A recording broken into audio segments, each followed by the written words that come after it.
welcome to Shebrew. I'm Sarah. And I'm Mark.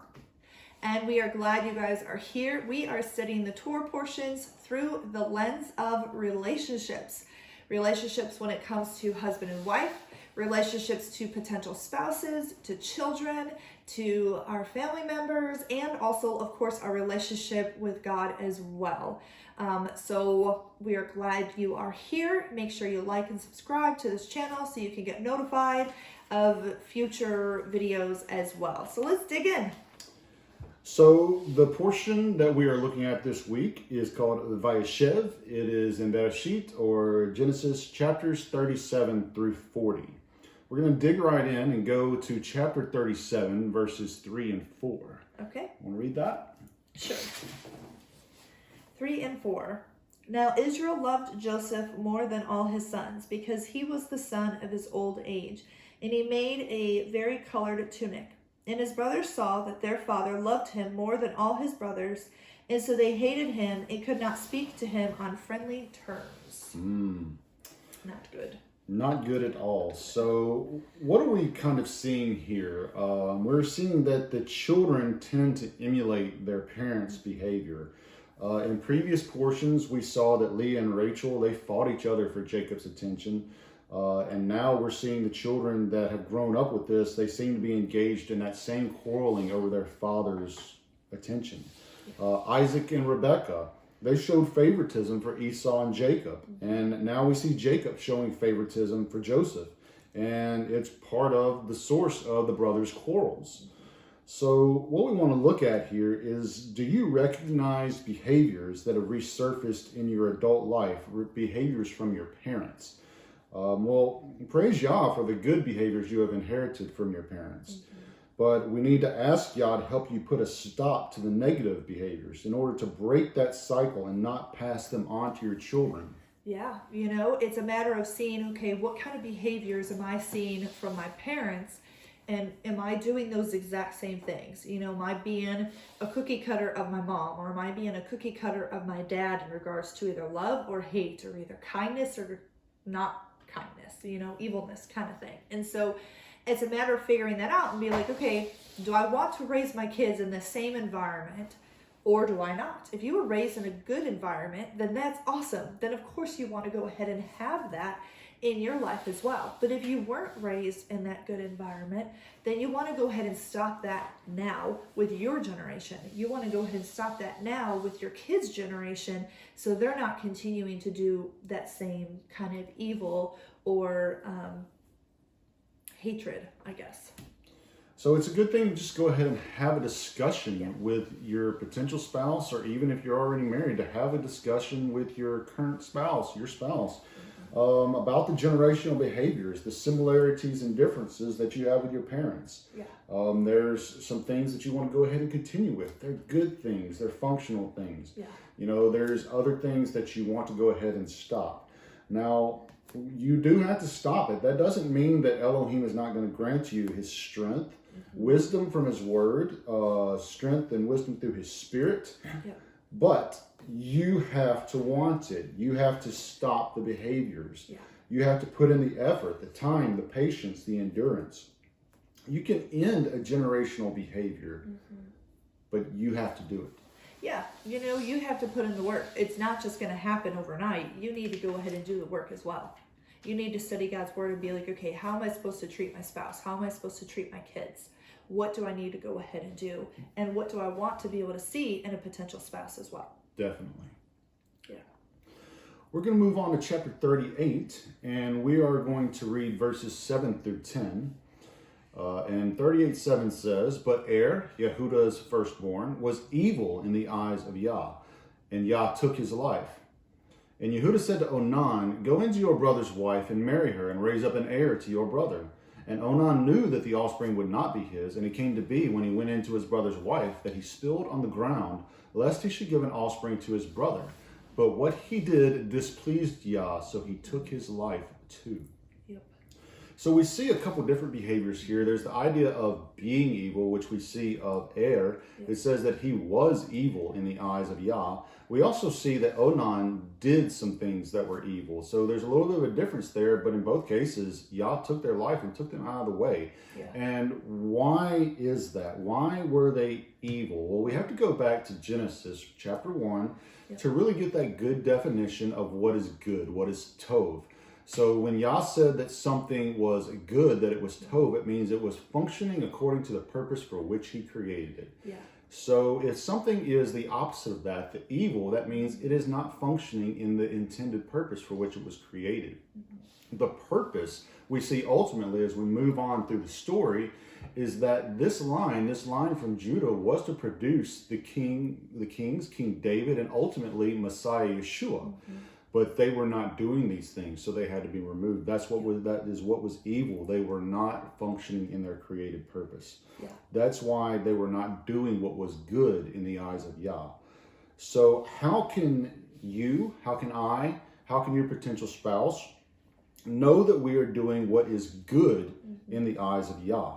Yeah. How do we know that we are functioning in our created purpose? You need to have a discussion. Have you found what your purpose is from Yah? Are you walking in it? Yeah. Do we share a common purpose or a common ministry? Or if we have different ones, are we going to be able to support each other and make sure that we each continue to function in the purpose for which we were created? Yeah, are you doing what God intended you to go ahead and do? Some people are called to go on the mission field and go to foreign countries and speak God's word. Or are you called to do that here in the United States? Are you supposed to do that in your local community?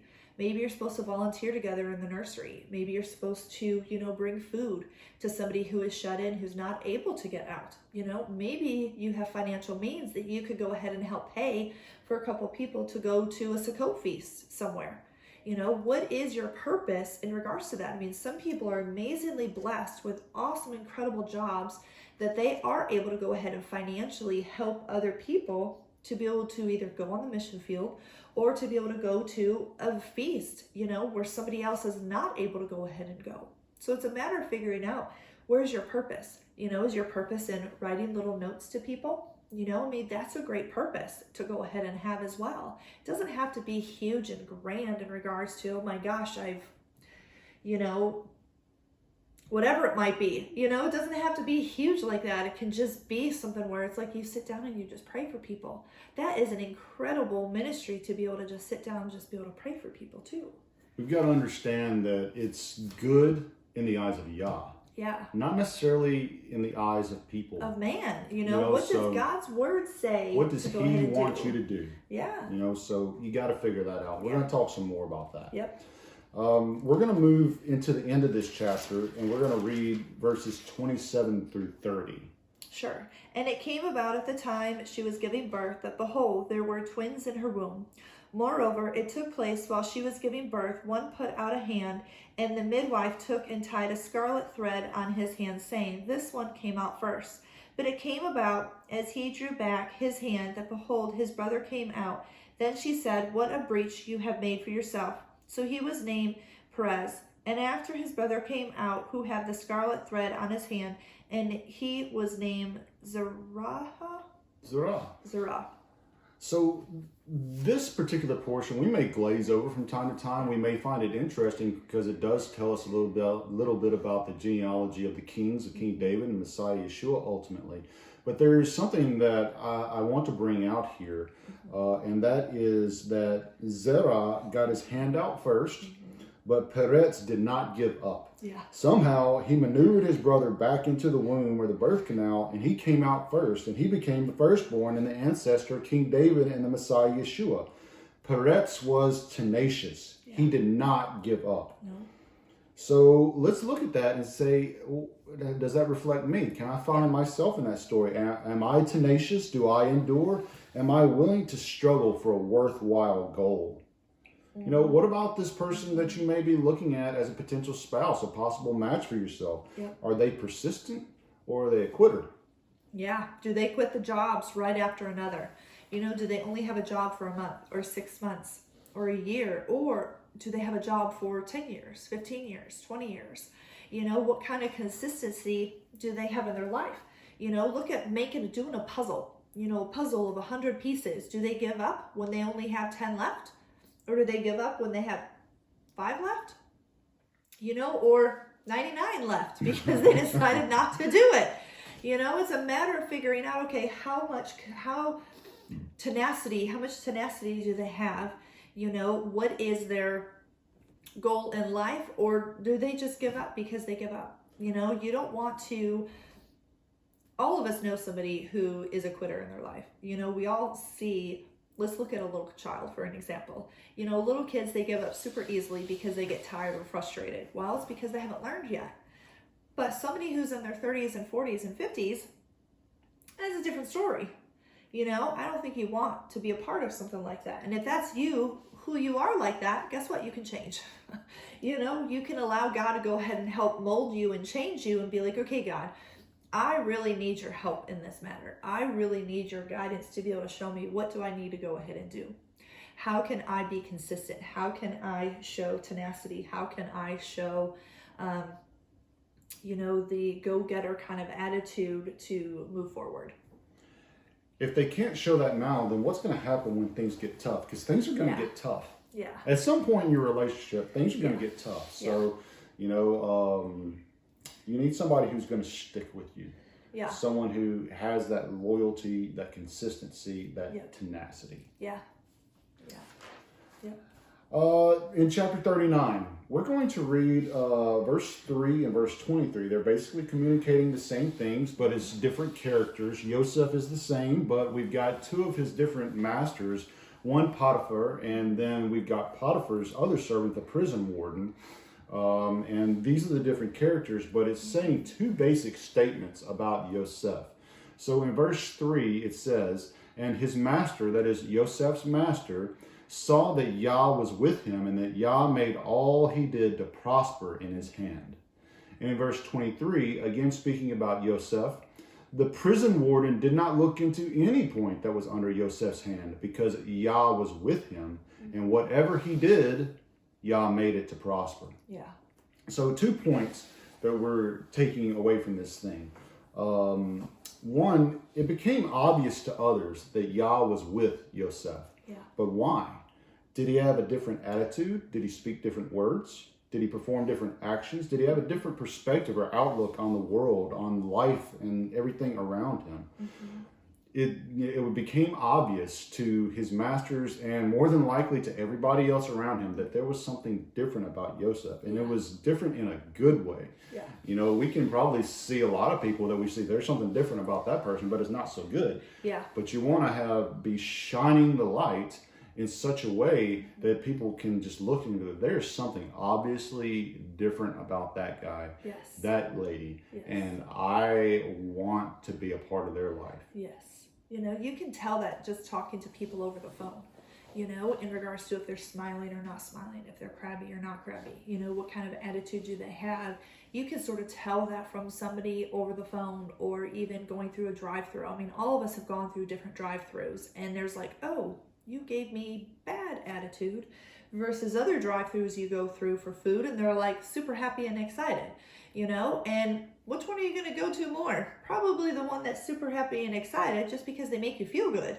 So that's what you want in regards to your life too. Does this person exhibit God? Do they have God written all over them in regards to the joy of the Lord? Do they have that in their life? Or do they have the negativity of the world and the pressures of the world getting them down, where it's like, it's doom and gloom? I mean, we all know the world is not the best thing in the world, but how are you going to live your life? I'd rather live it with somebody who we're able to make fun of it and be able to have fun and be joyful and silly and goofy, versus sitting here and being depressed and living in a cave and just being sad all the time. What do they exhibit? Do they show God? Do they have that happiness about them? Definitely. Yeah. And the other thing that we see here is that whatever Yosef did, Yah made it to prosper. The key part of that phrase is that Yosef did things. Yeah. So if Yosef had not performed words and actions, there wouldn't have been anything to prosper. Yeah. If you want Yah to prosper you, you have to give him something to work with. Yeah. If you want to find your potential spouse and have Yah prosper you in your search, you're going to have to perform some actions. Yeah. Message, connect, post, go out to fellowships, go to festival gatherings. Be willing to drive a reasonable difference. Yeah. And I know that this is not exactly what you're expecting in your mind, but don't think that Yah's going to plop them down on your couch in the living room. You're going to have to go do some things so that he can prosper what you do. Yes. Join our website, HebrewShebrew.com. Join our website. You never know where you're going to meet somebody. You can meet somebody at the grocery store. You can meet somebody at a feast. Maybe you don't normally go to that Sukkot or that Passover, but guess what? You showed up that time. Maybe you decide to go ahead and drive over an hour or 2 hours for a local fellowship, because you want to be around other people. You never know where you could possibly meet somebody, but you have to go out and do it.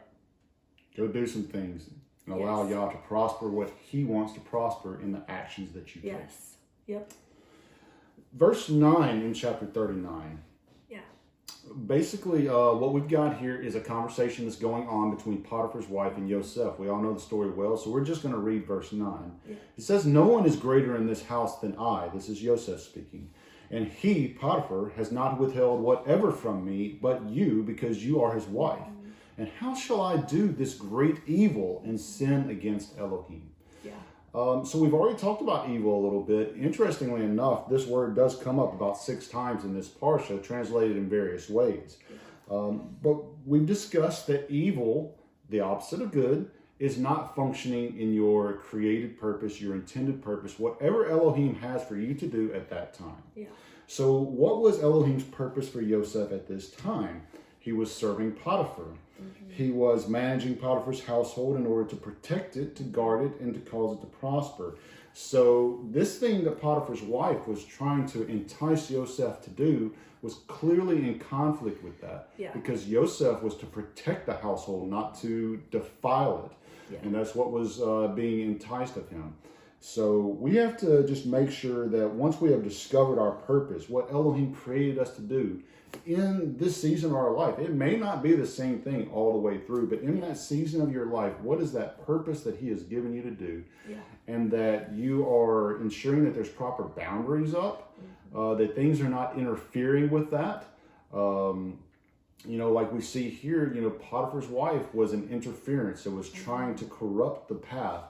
And Yosef was trying to keep the right boundaries up so that didn't happen. Yeah. Each of us have different seasons of our life that we are going through life, and you're having to set up those boundaries. I know for some homeschool moms, they can't be on social media 24/7 because they're needing to teach their kids. During this time and this time, that's their boundary. That's their purpose right now in their life. When my mom was homeschooling us, that was her purpose, was to get us through kindergarten all the way through high school, and so that was her purpose in life. And then after us kids graduated, she had to figure out what her next purpose was in life. So each of us have a purpose, and we each have to set up those boundaries to have that work within that purpose. What is it that we need to go ahead and do and safeguard that purpose to make sure that we don't have, Potiphar's wife coming in and attacking that purpose. Yeah. We want to make sure, and we'll hammer this a little bit, that we are doing what is right in the eyes of Yah. Yeah. Now, we get to see that phrase here. We get to see it repeatedly throughout Deuteronomy, also in a negative way in the book of Judges, where everybody is doing what's right in their own eyes. Yeah. So we want to make sure that what we're doing is what's right in his eyes. Yeah. So once you have discovered that, figure that out, make sure you've got the proper boundaries up and be tenacious about that, and don't let people interfere with what he's given you to do. Yep.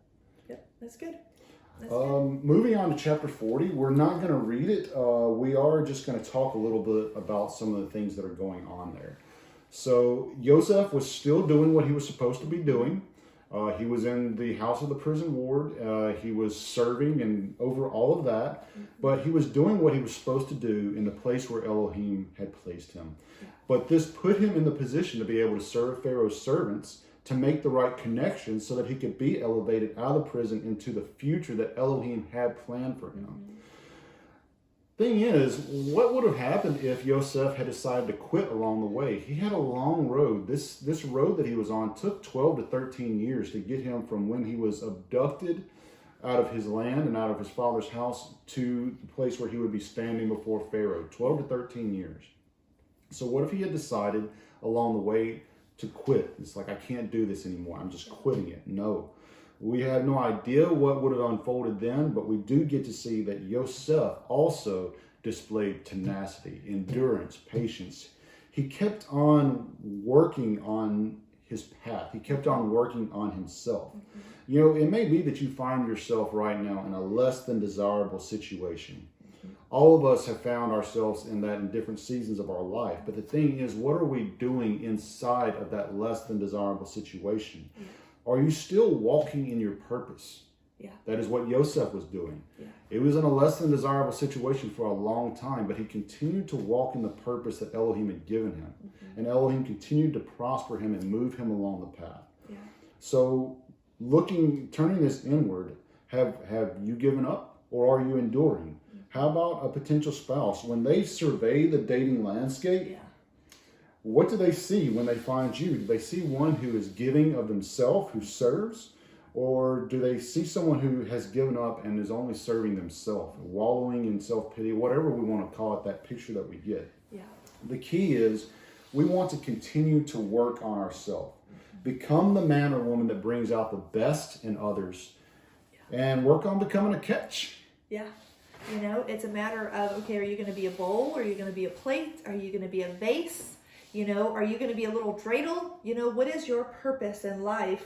And how are you allowing God to go ahead and form you and mold you to be the good human that we're created to go ahead and be? So in summing up, Elohim has a purpose for each of his created beings. Part of our task in this life is to discover what that purpose is. And the other parts are actually doing it and doing it with tenacity. Don't allow the outside influences to interfere with your purpose. If you have to set up boundaries, do it. If you have to limit your exposure to things or people that will halt or slow your progress, do it. But it's up to us to perform the work that we were given to do our duties so that Yah has something to bless and prosper, because he wants to do that. Be tenacious in performing your created purpose. Exactly. Well, we are glad you joined us on this journey through the lens of relationships, studying the Torah portions. Please like and subscribe to this channel. You can also find us on Facebook and Instagram, Hebrew Shebrew. And we hope you have a fantastic day. Bye. Shavua Tov. Y'all have a good week.